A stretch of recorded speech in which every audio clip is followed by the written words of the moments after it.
ஹalleluya. இந்த புதிய நாளுக்கான கர்த்தருடைய ஆசீர்வாதம். நீ விசுவாசித்தால் தேவனுடைய மகிமையை காண்பாய். யோவான் 11:40. ஆம், தேவனுக்கு பிரியமான பிள்ளைகளே, இந்த நாளில் கர்த்தர் நம்ம ஒவ்வொருவரோடும் பேச இருக்கின்ற காரியம் விசுவாசம். நம்மிடத்தில் எவ்வளவு விசுவாசம் இருக்கின்றது?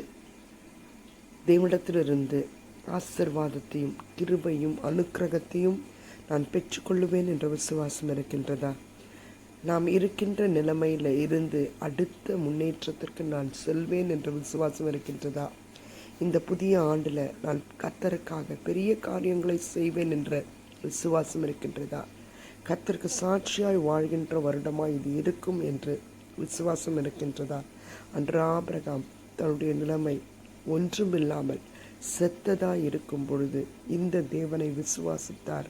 நன்மையான ஈவுகளை பெற்றுக்கொண்டு விசுவாசத்தின் தகப்பனாய் மாறினார்.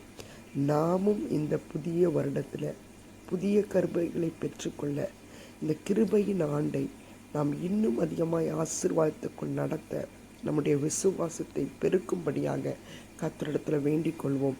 இந்த வருடம் விசுவாசத்தினால் தேவனுடைய மகிமையை நாம் காண்கின்ற வருடமாய் கர்த்தர் ஒவ்வொருவருக்கும் ஆசீர்வதித்து தரும்படியாக ஒவ்வொரு குடும்பத்தையும் இயேசுவின் நாமத்தினாலே வாழ்த்தி ஆசீர்வதித்து இந்த வருடத்தின் ஆசீர்வாதம் உங்களுடைய விசுவாசத்தினால் அது மகிமையாய் நிறையப் போகிறதற்காக நன்றி.